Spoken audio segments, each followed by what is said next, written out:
할렐루야. 오늘 저는 여러 성도님들과 함께 한국교회 지금의 위기를 이기고 굳게 서려면 이런 제목으로 함께 은혜를 나누겠습니다. 자, 오늘도 세 단락으로 말씀을 증거할 텐데 첫째 단락, 한국교회가 겪고 있는 위기 과연 무엇인가 살펴보려고 합니다. 첫째는 요즘 많은 성도님들이 마음 아파하시겠지만 극성을 부리는 이단 때문에 정상적인 교회조차도 모르는 분들에게는 오해를 받고 있어요. 교회라는 게 다 저런 거 아닌가 그런 거죠.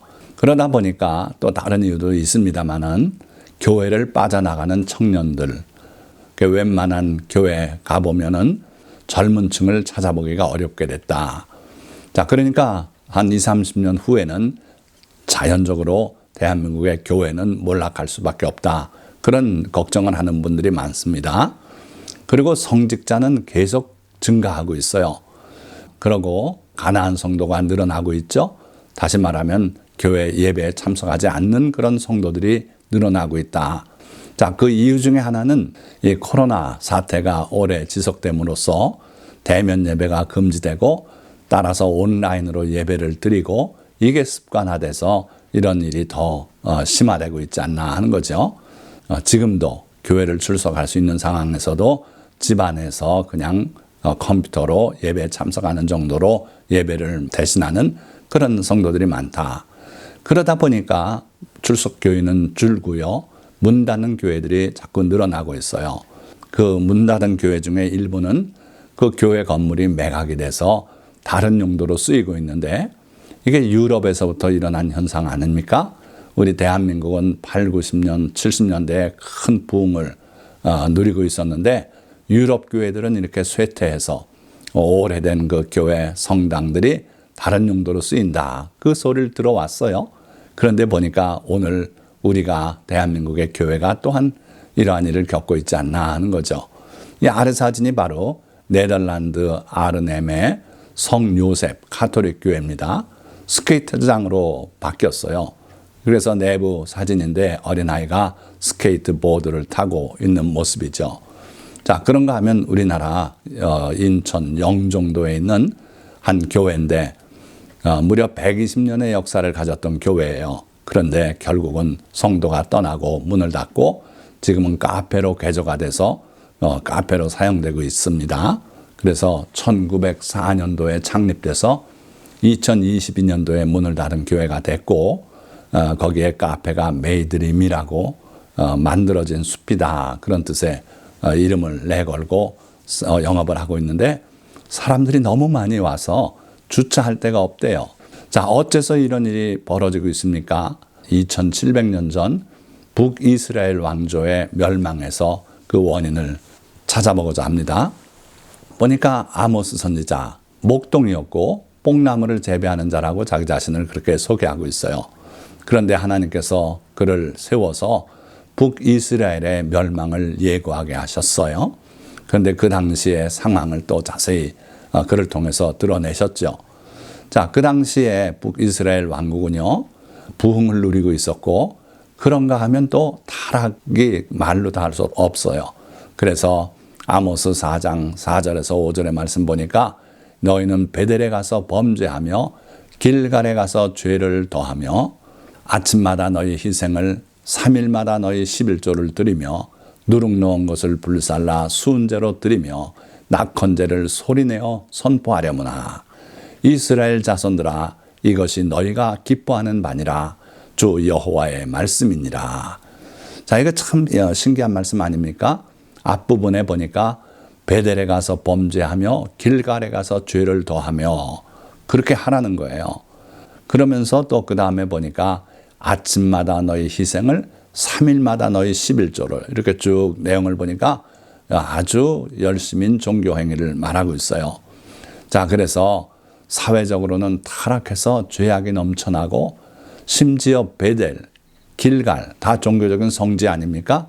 거기도 가서 범죄하고 죄를 더해라. 그러고 또 너희가 좋아하는 종교 행위 마음껏 해봐라. 그런다고 너희가 나라를 보존할 수 있겠느냐. 그런 하나님의 경고의 말씀이에요. 자, 그래서 유달리 종교 행위에는 열심이었는데, 그러나 하나님이 기뻐하시고 요구하시는 것은 의로운 행위 아닙니까?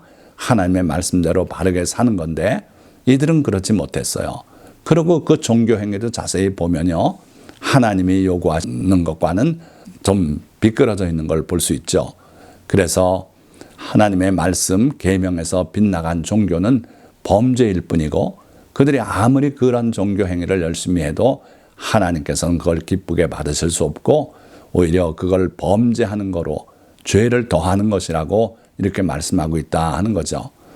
예를 들어서 우상과 마리아 숭배에 빠진 로마 가톨릭이 그런 예가 아닙니까?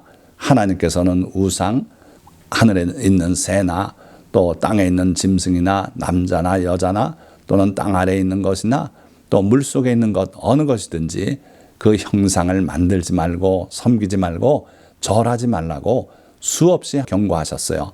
다 헛된 것이라고, 우상은. 그러나 이 로마 가톨릭은요, 그 성당 안에 우상이 가득 차 있습니다. 밖에 마당에도 그렇고요.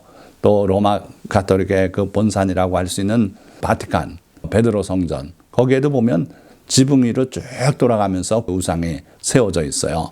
그래서 우상 숭배, 또 마리아 숭배에 빠진 로마 가톨릭, 아무리 열심히 그 종교 행위를 해도 하나님께는 그것이 죄를 범하는 일일 뿐이다 하는 거죠.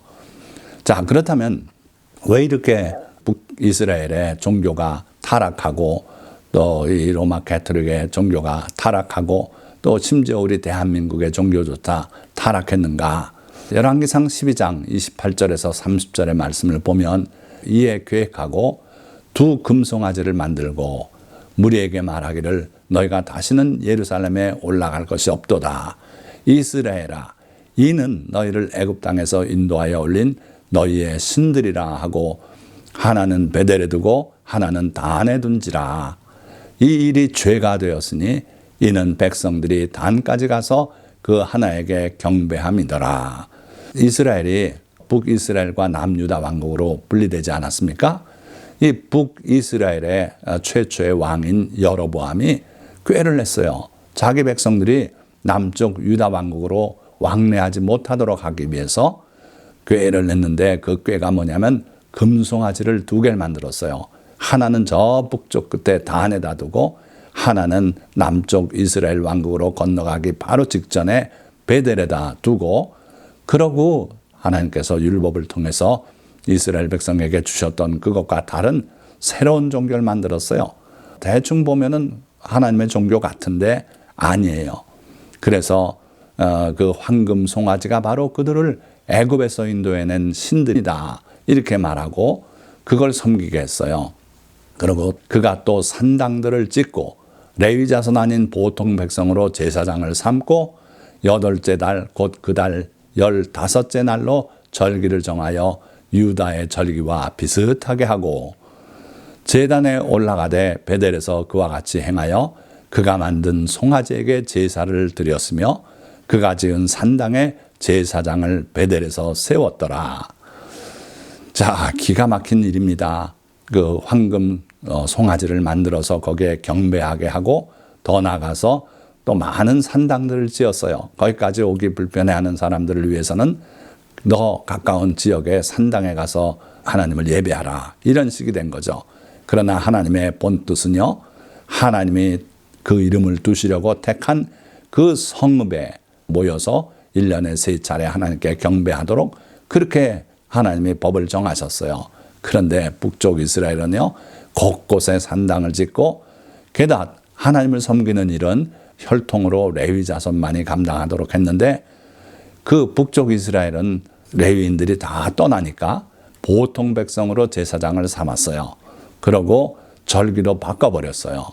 그러고 자기가 스스로 제사장처럼 제단에 올라가서 송아지에게 제사를 드렸어요. 물론 하나님께서 그냥 두지 않으시고 선지자를 보내서 책망을 했고, 그리고 그 제단이 깨어져서 재가 다 쏟아져 내렸고, 여로보암이 팔을 치켜들었다 팔이 마비가 되고 이런 일이 있었습니다마는 그가 결코 회개하지 않았어요. 그리고 시간이 갈수록 이 거짓 종교는 점점 굳어졌고 다시는 돌이킬 수 없는 그런 상황이 되고 말았죠. 자, 이렇게 하나님의 뜻과 다른 자기들의 방식으로 하나님의 계명을 다 어기고 하나님을 예배드리면 하나님이 받으시겠습니까? 아니죠. 그들이 하는 모든 행위는 죄라고 말씀하시고 불법이라고 보시는 거예요. 그래서 예수님께서도 나더러 주여 주여 하는 자마다 다 천국 가는 것이 아니다. 내 아버지의 뜻대로 행하는 자라야 갈 것이다. 그날에 많은 사람들이 나더러 이르되 주여 주여 우리가 주님의 이름으로 귀신을 쫓아내고 주님의 이름으로 선지자 노릇하고 주님의 이름으로 많은 권능을 행하지 아니하였습니까? 다 주님의 이름으로 했다는 거예요. 그러나 예수님은요, 그들이 무슨 일을 했던 하나님의 뜻에 어긋나는 것이라면, 하나님의 뜻대로 하나님의 계명대로 한 것이 아니라면 불법이라고 그렇게 말씀하시는 거예요. 그래서 불법을 행하는 자들아 나를 떠나가라. 내가 너희를 도무지 알지 못한다. 자, 그렇게 말씀하셨죠. 시간이 가면서 자리 잡고 하니까요, 이 거짓 종교가 참 신앙을 박해하는 그런 행위를 또 해요. 아모스 7장 12절에서 13절 말씀 보니까 바로 이 베델의 선지자 아마샤가 또 아모스에게 이르되, 아모스는 하나님이 세우신 선지자 아닙니까? 그에게 선견자야, 옛날엔 선지자를 선견자라고도 불렀다 그래요. 그래서 선견자야, 너는 유다 땅으로 도망하여 가서 거기에서나 떡을 먹으며 거기에서나 예언하고 다시는 베델에서 예언하지 말라. 이는 왕의 성소요 나라의 궁궐임이니라. 자, 그럴듯한 말 같은데 여기는 왕의 성소고 또 나라의 궁궐이다. 그러니 여기서 쓸데없는 소리 하지 말아라. 그러나 어디 왕의 성소가 문제가 됩니까? 그렇지 않죠. 자, 이곳이 왕의 성소요 나라의 궁궐이다. 이 생각은 인간 중심적인 생각이고 인본주의 종교의 생각일 뿐이에요. 우리가 하나님을 섬긴다면 당연히 하나님의 뜻이 무엇인가 그걸 먼저 찾아야 되지 않겠습니까? 근데 여기에 하나님에 대해서는 아무 말이 없어요. 그러고 왕을 내세워서 왕의 성소고 나라의 궁궐이다. 그러니까 넌 여기서 예언하지 말아라. 이렇게 핍박을 하고 있는 거죠. 자, 이 마지막 때 우리가 살고 있는 지금의 교회의 모습이 이런 베델 제사장 아마샤의 자세가 아닙니까? 우리 하나님의 뜻은 어디 갔는지 모르겠고 인본주의적인 가르침이 팽배하고 있다 하는 거죠. 자, 두 번째 단락입니다. 맛 잃은 소금은 어떻게 될 것인가? 자, 마태복음 5장 13절에 예수님께서 너희는 세상의 소금이니 소금이 만일 그 맛을 잃으면 무엇으로 짜게 하리요? 후에는 아무 쓸데없어 다만 밖에 버려져 사람에게 밟힐 뿐이니라. 사람에게 밟히는 존재가 된다는 거예요. 예레미야 선지자의 그 예언의 말씀들을 보면 소금이 만일 그 맛을 잃으면 어찌 될 것인지를 정확하게 보여주고 있어요.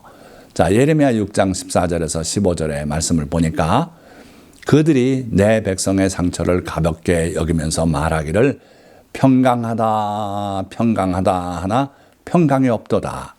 그들이 가증한 일을 행할 때 부끄러워하였느냐? 아니라 조금도 부끄러워하지 않을 뿐 아니라 얼굴도 붉어지지 않았느니라. 자, 오늘날 대한민국 교회도 그 목사님이 또 기적도 행하고 신유의 능력도 나타내 보여주고 이랬는데 결국 이번에 폭로된 내용을 보니까 수많은 여성들과 성폭행도 있었고요. 그래서 복역 중에 있지 않습니까?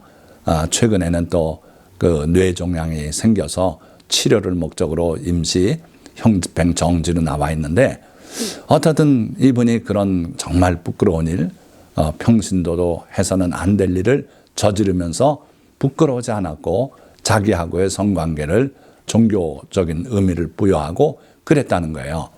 자, 그러니까 이 북이스라엘에서 그런 모습이 나타났는데 그 선지자들, 거짓 선지자죠. 또는 제사장들, 종교 지도자들이 자기 백성들의 상처를 가볍게 여겨요. 그러니까 나름대로 심각해서 하나님 앞에 도움을 얻으려고 나오는데 별로 그걸 중요하게 여기지도 않고 그저 건성으로 평강하다 평강하다 너 걱정할 거 없다 아무 문제 없을 것이다 이런 식으로 거짓 위로를 주고요. 자기들은 아주 타락된 행위를 벌이고 있었다 하는 거예요. 자, 또한 여호와께서 이와 같이 말씀하시되 너희는 길에 서서 보며 옛적 길 곧 선한 길이 어디인지 알아보고 그리로 가라. 너희 심령이 평강을 얻으리라 하나 그들의 대답이 우리는 그리로 가지 않겠노라 하였으며. 자, 하나님께서는요 자기 백성들이 잘못된 길로 나가고 있을 때 그 북이스라엘이 그렇지 않았어요? 그들에게 분명하게 말씀했어요. 너희는 길에 일단 서거라. 가는 길로 그냥 내리달리지 말고 서서 좀 돌아보거라. 그래서 옛적 길, 곧 선한 길이 어딘지 알아보거라. 그리고 그리로 가거라. 그러면 너희 심령이 거짓 평강이 아닌 참 평강을 얻을 것이다. 그렇게 선지자를 통해서 그들에게 경고하시고 말씀하셨어요. 그러나 그들의 대답은 우리는 그리로 가지 않겠노라 하였다는 거예요. 하나님께서 그렇게 그들을 걱정하시고 바른 길로 가도록 그렇게 명령하셨는데 그들은 지금의 길이 좋다는 거예요. 하나님의 계명은 다 이제 내버리고 자기들이 세운 그러한 종교에 몰입하면서 그 길로 달려나가는 거, 그거 좋다는 거예요. 오늘날 우리도 이 모습이 있지 않은가. 하나님께서 가라고 하신 옛적 길은 다 내버리고 우리가 세운 길로 달려나가면서 하나님의 권고를 듣지 않겠다고 그렇게 귀를 막고 달리는 것이 아닌가 하는 거예요. 자, 또 예레미야 6장 17절 19절 말씀 보니까 내가 또 너희 위에 파수꾼을 세웠으니 나팔 소리를 들으라 하나. 이 파수꾼은 적군의 침략을 미리 알리는 역할을 하는 거 아닙니까? 그래서 그들을 세웠고 그들이 나팔을 불고 있지 않냐, 즉 적군이 이리 몰려오고 있지 않냐, 아주 긴박한 상황을 말씀하는 거예요. 그럼에도 불구하고 적군이 지금 쳐내려오고 있는데도 불구하고 그들의 대답이 우리는 듣지 않겠노라 하였도다. 참 대단한 배짱 아닙니까? 파수꾼이 나팔을 불고 있어요. 적군이 오고 있다는 거예요. 그런데도 우리는 그 나팔 소리를 듣지 않겠노라. 그렇게 대답했다는 거예요. 자, 그러시면서 땅이여 들으라. 내가 이 백성에게 재앙을 내리리니. 그러니까 결국은 재앙을 내리실 수밖에 없지 않겠습니까? 여러 차례 경고하셨고 그 경고를 듣고 돌이키기만 했으면 경고하신 그 재난을 다 걷어들이실 분인데 그 백성들이 듣지 않겠다고 그렇게까지 하나님을 향해서 거역을 했어요. 그러니까 땅이여 들으라. 내가 이 백성에게 재앙을 내리리니 이것이 그들의 생각의 결과라. 그들이 내 말을 듣지 아니하며 내 율법을 거절하였음이니라. 자, 이사야 선지자도 이렇게 예언했습니다. 대저 있는 패역한 백성이요 거짓말하는 자식들이요 여호와의 법을 듣기 싫어하는 자식들이라. 선지자들에게 이르기를 우리에게 바른 것을 보이지 말라. 우리에게 부드러운 말을 하라. 거짓된 것을 보이라. 너희는 바른 길을 버리며 첩경에서 돌이키라. 이스라엘의 거룩하신 이를 우리 앞에서 떠나시게 하라 하는도다. 아, 이 정도로 타락했어요. 결론이 뭡니까? 이스라엘의 거룩하신 이, 즉 여호와 하나님을 말하고 있어요. 그 하나님을 우리 앞에서 떠나시게 하라. 하나님 좀 제발 간섭 그만하시고 우리에게서 떠나주십시오. 하나님 안 계셔도 우리 잘 살 수 있습니다. 그런 얘기를 하고 있다는 거예요. 그리고 선지자들에게는 말하기를 제발 좀 바른 것을 보이지 말라. 그런 소리 자꾸 해서 우리 괴롭게 하지 마라. 우리에게 부드러운 말을 하라. 거짓된 것을 보이라. 우리에게 듣기 좋은 말만 해주십시오. 위로가 되는 말만 해주십시오. 아무리 죄를 지었어도 사랑하신다는 그런 말만 해달라는 거예요. 거짓된 것을 보이라. 우리 하나님은요, 우리가 잘못 나가면 매를 들고 때려서 그 길로 가지 않도록 그렇게 교육하시고 돌이키게 하시는 그런 하나님이세요. 그게 참 아버지라 그랬어요. 그러한 징계가 없으면 친자가 아니라고까지 성경은 말씀하고 있습니다. 그러니 하나님께서 우리에게 선지자를 통해 경고하시고 책망하시고 당연한 거 아닙니까? 그런데 그 선지자들에게 제발 그런 소리 하지 마라. 부드러운 말만 해라. 이러고 있다는 거예요. 오늘날 성도들이 목사들에게 요구하는 바가 이것이 아닙니까? 듣기 좋은 소리만 해달라. 그러고 있다는 거예요. 그러고 하나님이 좀 우리 가운데 안 계셨으면 좋겠다. 우리끼리 서로 교제하고 사랑하고 우리끼리 격려하고 그렇게 살아가면 좋겠는데 뭐 자꾸 그런 불안한 얘기 하시는가. 그거 듣기 싫어한다는 거예요. 자, 결과적으로 그래서 북이스라엘에 내리신 하나님의 재앙이 이거였어요. 아모스 8장 11절 주 여호와의 말씀이니라. 보라 날이 이를지라. 내가 기근을 땅에 보내리니 양식이 없어 주림이 아니며 물이 없어 가람이 아니요 여호와의 말씀을 듣지 못한 기갈이라. 결국 하나님께서 입을 다무시겠대요.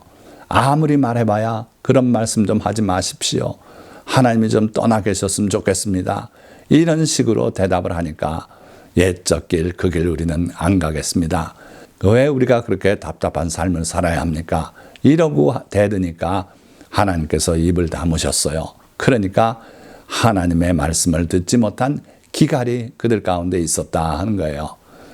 자, 그러고서 그 후에 돌아오지 못할 길로 끌려간 10지파예요.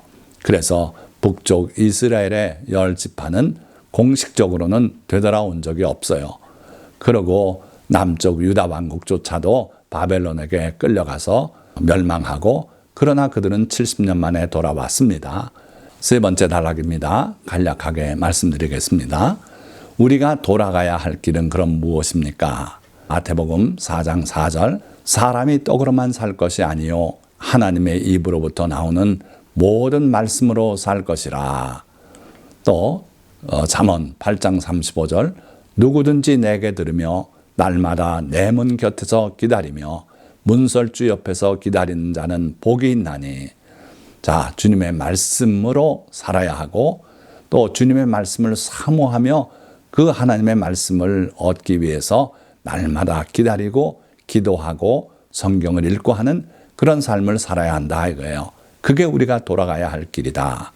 마태복음 5장 19절에 그러므로 누구든지 이 계명 중에 지극히 작은 것 하나라도 버리고 또 그같이 사람을 가르치는 자는 천국에서 지극히 작다 일컬음을 받을 것이요 누구든지 이를 행하며 가르치는 자는 천국에서 크다 일컬음을 받으리라. 그러니까 하나님의 계명 하나도 버릴 것이 없다. 내가 율법이나 선지자를 폐하려고 온 줄로 생각지 마라. 폐하러 온 것이 아니고 성취하려고 온 것이다.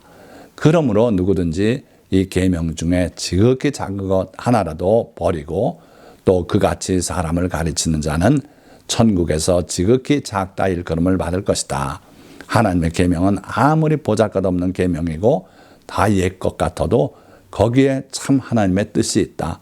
그러니 거기서 하나님의 뜻을 찾아내고 그 계명을 지키려고 노력하는 것이 더 아름답다 하는 거예요. 그래서 누구든지 이를 행하며 가르치는 자는 천국에서 크다 일컬음을 받겠다. 그런가 하면 또 시편 1편 복 있는 사람은 악인들의 꾀를 쫓지 아니하며 죄인들의 길에 서지 아니하며 오만한 자들의 자리에 앉지 아니하고 오직 여호와의 율법을 즐거워하여 그의 율법을 주야로 묵상하는도다. 그는 시냇가에 심은 나무가 철을 따라 열매를 맺으며 그 잎사귀가 마르지 아니함 같으니 그가 하는 모든 일이 다 형통하리로다. 자, 이 시편 1편을 사랑하고 암송까지 하면서 막상 하나님의 율법 말씀을 논하면은 왜 율법을 얘기하냐? 지금은 은혜 시대다. 율법은 다 지나갔다. 그렇게 말하는 사람들이 의외로 많아요. 그건 잘못된 생각입니다. 우리가 주님의 계명들을 지키고 반율법적인 생각에서 벗어나야 주님의 기뻐하시는 그러한 자리로 들어갈 수 있는 거예요. 그러니까 여러분들이 이 다윗의 시편 1편 고백처럼 오직 여호와의 율법을 즐거워하여 그의 율법을 주야로 묵상하는 그러한 성도가 되시기를 주님의 이름으로 축원드립니다. 자, 말씀을 맺겠습니다. 오늘날 우리 주변에는 아름다운 교회와 유식하고 듣기 좋은 설교가 넘쳐나고 있습니다. 그러나 숲을 태우는 맹렬한 불과 반석을 쳐서 깨뜨리는 방망이 같은 힘 있는 주의 말씀은 듣기 어렵게 되었고, 많은 성도들이 이단에 빠지거나 교회를 떠나고 있으며, 그런 가운데 문을 닫은 예배 처소가 일반에게 매각되어 세속적인 용도로 사용되는 경우가 빈번해지고 있습니다. 이것이 한국 교회의 위기입니다. 한국 교회가 이 위기를 극복하고 다시 일어서려면 더 늦기 전에 회개하고 하나님의 계명과 예수님의 말씀을 신앙의 기준으로 삼고 옛적 길, 선한 길로 돌이켜야 합니다.